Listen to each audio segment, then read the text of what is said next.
This channel does not promote any violent, harmful, or illegal activities. All content provided by this channel is meant for an educational purpose only. রাতের অন্ধকারে তৃণমূলের বিএলএকে সঙ্গে নিয়ে SIR এর form বিলি BLO.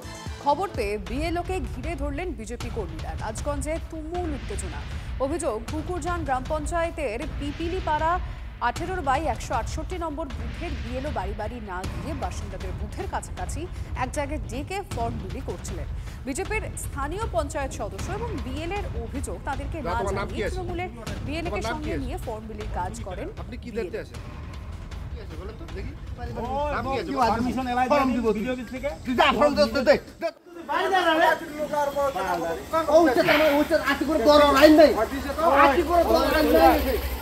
রাতি 12টা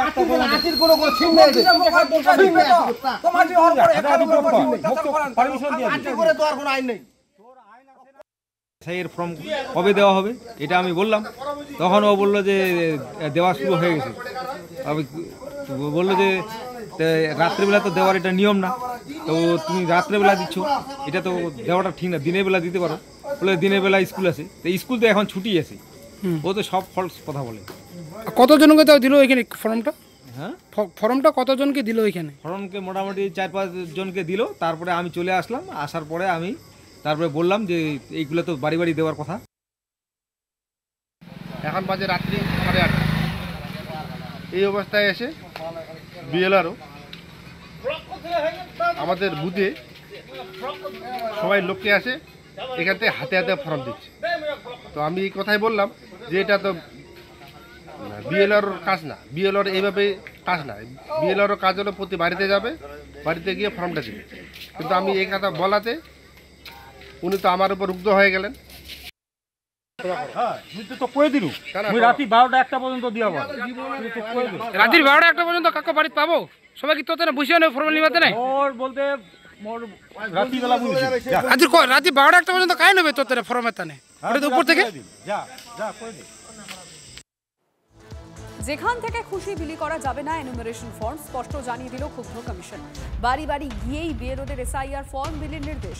কোনোভাবেই অন্য কোনো জায়গা থেকে ফর্ম বিলি করা যাবে না, কড়া নির্দেশ কমিশনের।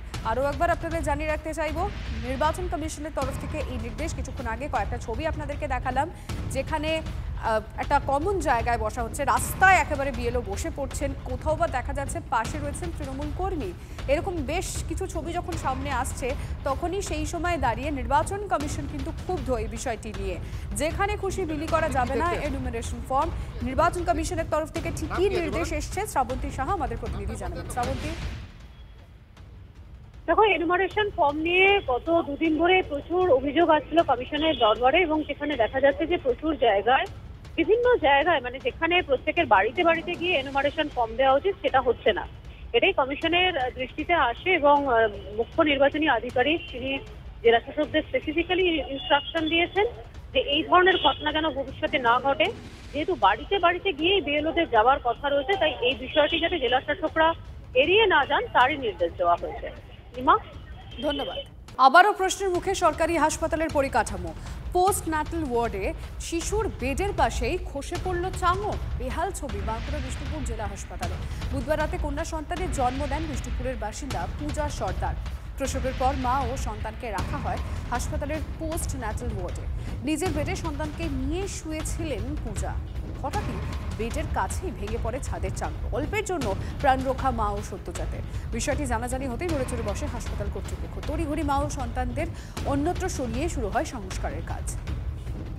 মানে এরকম এই যে ইয়াতে পড়েছে রডে, মানে ওই রডের থেকে ছিটকে চলে আসছে। এই যে আমার হাতে এই যে এখানটায় পেয়েছে, বাচ্চাটার আসলে এই দিকটা মাথা দিকটা ছোট ছোট ইয়াগুলো পড়েছিল। হ্যাঁ, ডাক্তাররা বললো যে ঠিক আছে, কই ফুলাফুলি তো দেখিনি, দেখছি না, ওই ইয়া পড়ে গেল ওখান থেকে। সংযুক্তিকরণের কাজ চলছে নতুন লেবার রুমের সঙ্গে, কিছুটা ভাইব্রেশন হচ্ছে। ইলেকট্রিক ওয়্যারিং চেঞ্জের কাজ হচ্ছে, সেখানেও কিছুটা ভাইব্রেশন হচ্ছে। একটা পিডব্লিউডিকে চিঠিও করা হয়েছে জয়েন্ট ইন্সপেকশনে, মানে বিল্ডিংগুলোর স্বাস্থ্য দেখে ওরা জয়েন্ট ইন্সপেকশন করে বলতে পারবে যে কোন জায়গায় দোতলা স্ট্রাকচার করা যাবে কি করা যাবে না, কি পাশে করতে হবে। উত্তরবঙ্গ সফরে মুখ্যমন্ত্রী। উত্তরবঙ্গে দুর্যোগ পরবর্তী পরিস্থিতি পর্যালোচনায় যাচ্ছেন মমতা। সূত্রের খবর, আগামী সোমবার শিলিগুড়িতে পৌঁছবেন মুখ্যমন্ত্রী।